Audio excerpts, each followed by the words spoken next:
女人热情地打着招呼，竟被男人挥刀杀害。是什么原因竟让丑恶狰狞的恶魔们齐聚一堂？深夜，女人独自回到哈兰镇，钥匙不慎从口袋内滑出。当她捡起时，树荫下多了一道陌生黑影。对方缓缓走出黑暗，熟悉的面孔令女人长吁了一口气。随后，她絮絮叨叨唠起家常，男人却一言不发，面无表情。在她惊愕的眼神下，徐徐上前。而另一边，女死者的丈夫担心其安危，决定与同伴偷偷潜入隔离区一探究竟。他们虽然不确定被隔离的真正原因，但绝不是煤气泄露这种蹩脚的谎言。于是趁着猎人巡逻他处，他们随即便大摇大摆地朝隔离区走去。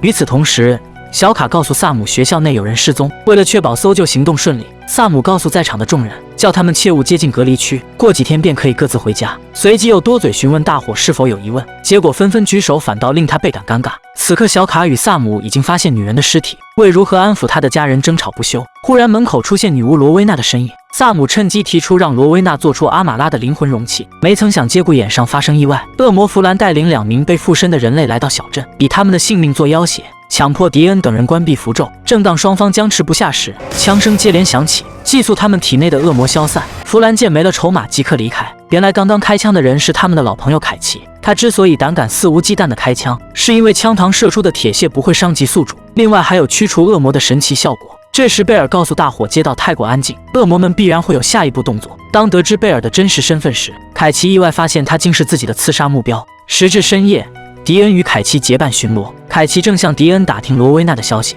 此时迪恩的手机收到一条短信，2名猎人的失踪让他脸色大变。随后他们来到肉食加工厂，迪恩叫唤着猎人们的名字，凯奇却被神秘的力量狠狠撞到墙上，下一刻他也难以幸免。手持斧头的妇人移形换位，正准备对迪恩动手。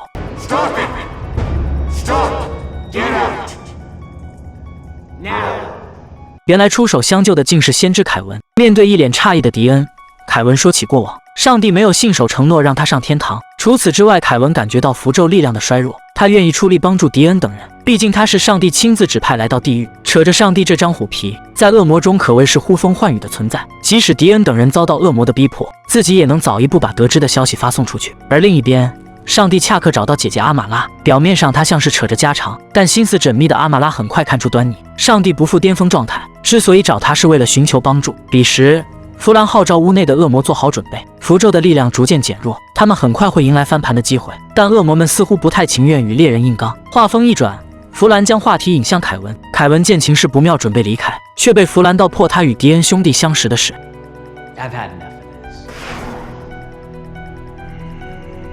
此刻罗威娜正在研制对付恶魔的配方，凯奇为了博取对方好感，通过自己的手段成功简化配方的比对时间。正当2人情意浓浓时，不合时宜的电话响起，罗威娜的表情变得阴沉焦躁。老情人弗兰与罗威娜会面，没有温馨的画面，反倒是充满了火药味。弗兰告知罗威娜，让他代为转告迪恩等人到枫树街5879号来，不然他们的朋友凯文必然小命难保。此时凯奇持枪赶到，让他离开，紧接着扣动扳机开枪偷袭。不曾想弗兰移形换位反将他击倒。迪恩等人得知消息，火速赶往目的地。眼见迪恩、萨姆2兄弟不识趣，弗兰便决定当即吞噬凯文。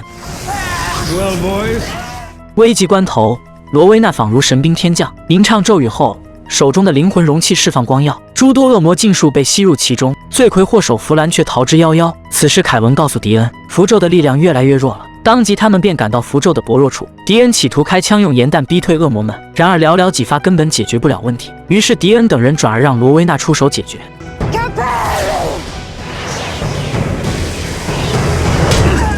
看到凯奇眼角流出的黑色泪水，迪恩等人才知道他已经被恶魔附身。紧接着实力高强的恶魔们悉数登场，附体在凯奇身上的弗兰扬言要用灵魂容器炸毁符咒。迪恩瞅准时机，掏出手枪射击，掉落的灵魂容器被罗威娜拾起。吟唱咒语过后，在场的恶魔尽数吸入灵魂容器，就连老情人弗兰也难逃厄运。随后先知凯文向迪恩兄弟2人告别，他从贝尔口中得知，之前已经下过地狱，已经丧失进入天堂的机会，如今只有留在人间与下地狱2条路可选。但凯奇毅然选择留在人间，离开小镇。